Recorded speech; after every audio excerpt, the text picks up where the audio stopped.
ಮೈಸೂರು ಸಂಸ್ಥಾನಕ್ಕಾಗಿ ಬ್ರಿಟಿಷರ ಗುಲಾಮಗಿರಿಯ ವಿರುದ್ಧ ಹೋರಾಡಿದ ಸಿಂಹ ಸ್ವಪ್ನ ಕ್ರಾಂತಿವೀರ ಸಂಗೊಳ್ಳಿ ರಾಯಣ್ಣ. ಚಿಂತ ಕನ್ನಡ ದೇಹ ಕನ್ನಡ ಬಾಳು ಕನ್ನಡ ನನ್ನದೆಂದು ನಿರ್ಧಮ್ಮನಿದ್ದರೆ ಕಲಿಯುತ್ತಿದ್ದರೆ ಸಹಿಸು ನೀನಲ್ಲ. ಕೆಂಪು ಹಳದಿ ಬಾವುಟಕ್ಕೆ ನೀನೆ ತಾನೇ ಬಾಹುದಂಡ. ನಿನ್ನ ಯುದ್ಧ ಸತ್ಯ ಶುದ್ಧ ನಡೆಸೋಲಿಲ್ಲ. ಮನಿದ್ದರೆ ಕಲಿಯುತ್ತಿದ್ದರೆ ಸಹಿಸು ನೀನಲ್ಲ. ಕೆಂಪು ಹಳದಿ ಬಾವುಟಕ್ಕೆ ನೀನೆ ತಾನೇ ಬಾಹುದಂಡ. ನಿನ್ನ ಯುದ್ಧ ಸತ್ಯ ಶುದ್ಧ ನಡೆಸೋಲಿಲ್ಲ.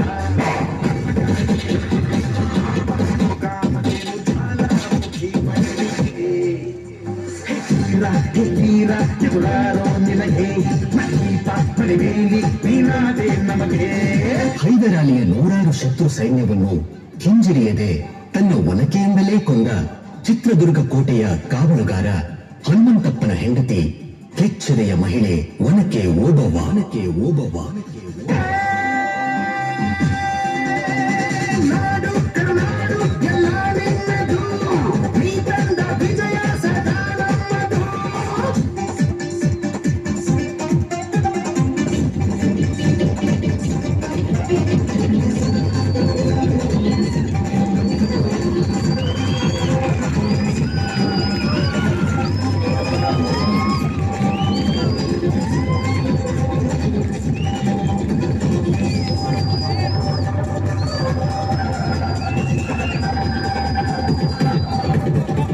ರಾಜ್ಯಕ್ಕೋಸ್ಕರ ಹೈದರಾಲಿ ಸೈನ್ಯದ ಜೊತೆಗೆ ವೀರನಂತೆ ಹೋರಾಡಿ ದುರ್ಗದ ಹುಲಿಯೆಂದೇ ಹೆಸರಾದ ಚಿತ್ರದುರ್ಗದ ಕಡೆಯ ನಾಯಕ ರಾಜ ವೀರ ಮದಕರಿ ನಾಯಕ.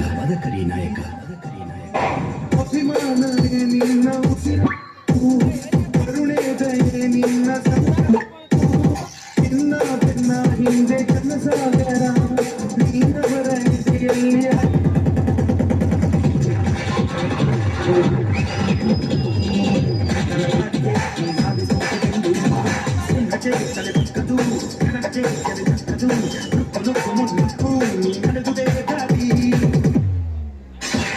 ಹೆಣ್ಣು ಎಂದರೆ ಬರೀ ಮನೆಯೊಳಗೆ ಸೀಮಿತವಲ್ಲ.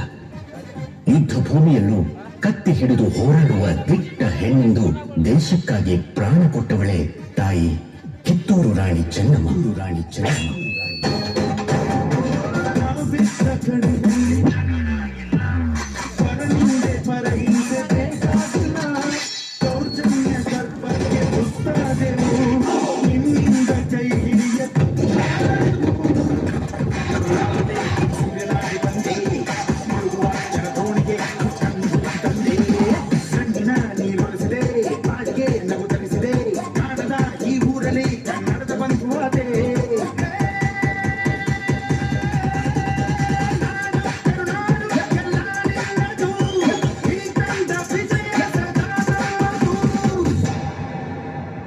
ಇವರಷ್ಟೇ ಅಲ್ಲ, ರಾಜ ಮಹಾರಾಜರು, ಹೋರಾಟಗಾರರು, ಕವಿಗಳು, ಸಾಹಿತಿಗಳು, ಕಲಾವಿದರು ಹೀಗೆ ಸಾವಿರಾರು ಜನ ತಮ್ಮ ಬದುಕನ್ನು ತ್ಯಾಗ ಮಾಡಿ ಕನ್ನಡಕ್ಕಾಗಿ, ಕನ್ನಡ ಮಣ್ಣಿಗಾಗಿ ಮರೆಯಲಾಗದ ಕೊಡುಗೆಯನ್ನು ನೀಡಿದ್ದಾರೆ.